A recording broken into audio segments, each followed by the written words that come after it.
Okay, variance is a little bit more complicated because the variance is the expected return of the portfolio squared, where the square is taken with respect to deviations from the mean, right? So I want to take a look at the expected return minus mean squared of my entire portfolio.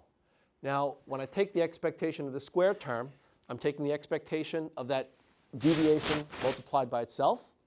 But that deviation contains n different terms. So when I take the product of n terms times n terms, I get n squared possible terms. So it's complicated, right? These are all the possible terms that I can get when I factor in the portfolio weights embedded in the individual components of my portfolio.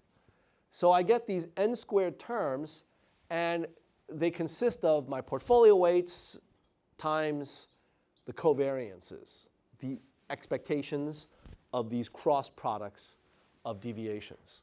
Okay? So you can think about computing this by using an n by n table and taking all the possible pairwise products and taking the expectations, and the total variance is going to be the sum of all of these n squared terms. That's what goes into the risk of a portfolio. Any questions about that? Now, the reason this is important is because the risk of my portfolio is not just the risk of the underlying investments. It would have been so much simpler if that were the case. But no, it's not. It turns out that the risk of my overall investment in the portfolio is the sum of the risks of the individual investments, but also all the possible covariances among the different investments.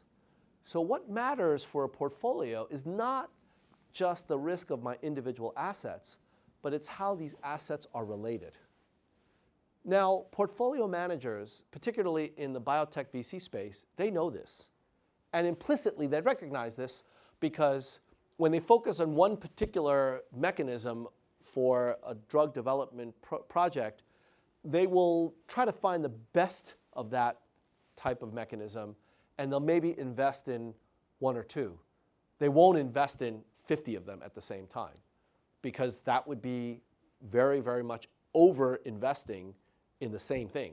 There's a lot of correlation, and that means that it's going to be much more risky. Rather, better to diversify across different mechanisms so that if one fails, it doesn't necessarily imply that the others are also likely to fail. So they know this, but I would suggest that they're not necessarily doing it as systematically as they could be. And so that's the challenge, is how do we go about thinking about it? And that's where we'll get into the second half of today's class on orphan diseases. Turns out that there's some natural diversification that you get there that you would not necessarily have in other contexts. Okay, so let me be a little bit more formal and describe to you exactly what object it is we're focused on.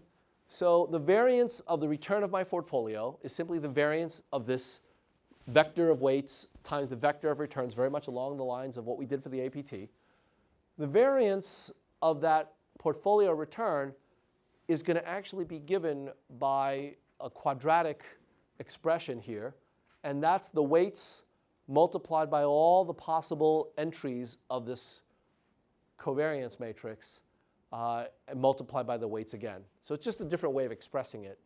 The reason I express it this way is because for financial analysis, this particular matrix or table is absolutely central. We give it a special letter. It's called the Greek letter sigma, and it is the covariance matrix of all the investments in our portfolio.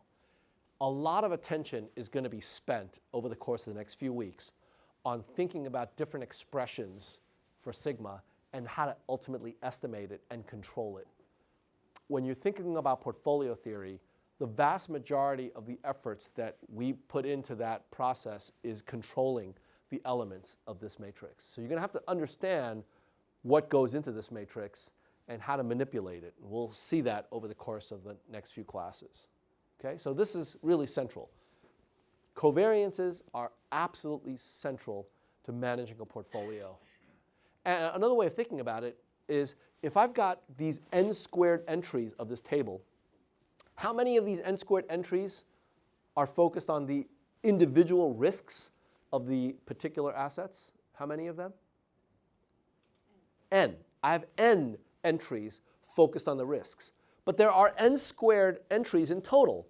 So that means that there are n squared minus n of these things that have nothing to do with the own risks that add up to a whole lot. There are a lot more off-diagonal elements than diagonal elements.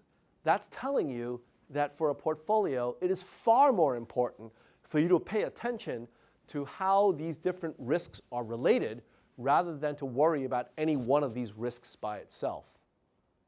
That's the really key lesson for portfolio theory. It's paying attention to the covariances. So I want to do a few examples now, and in order for us to see what's going on, I'm going to simplify this greatly and focus on a two-asset example. Because with two assets, I can actually write down everything explicitly and make sure that we all understand exactly what's going into these kind of calculations. But trust me, all of the calculation I'm doing for two assets easily generalizes to an arbitrary number of n assets.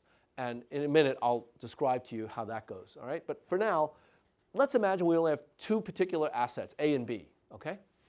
And so my return of the portfolio is simply a weighted average of A and B. And omega A and omega B, they add up to 1. So I could have just used a single letter, omega, and 1 minus omega. But just to make it a little bit clearer, I put letters underneath them to tell you exactly what securities they correspond to. Okay? So my expected return for those two assets is just omega A times the mean of A plus omega B times the mean of B. That's the expected return. And the variance now is particularly simple because I've only got two assets. So I've only got three terms. I've got the weighted variance of A, the weighted variance of B, and then the weighted covariance between A and B. That's it. That's my total variance for my portfolio. And just to make it a little bit simpler, I write the covariance as the correlation multiplied by the standard deviations of A and B. Right? That's how we define a correlation. It's the covariance divided by sigma A, sigma B.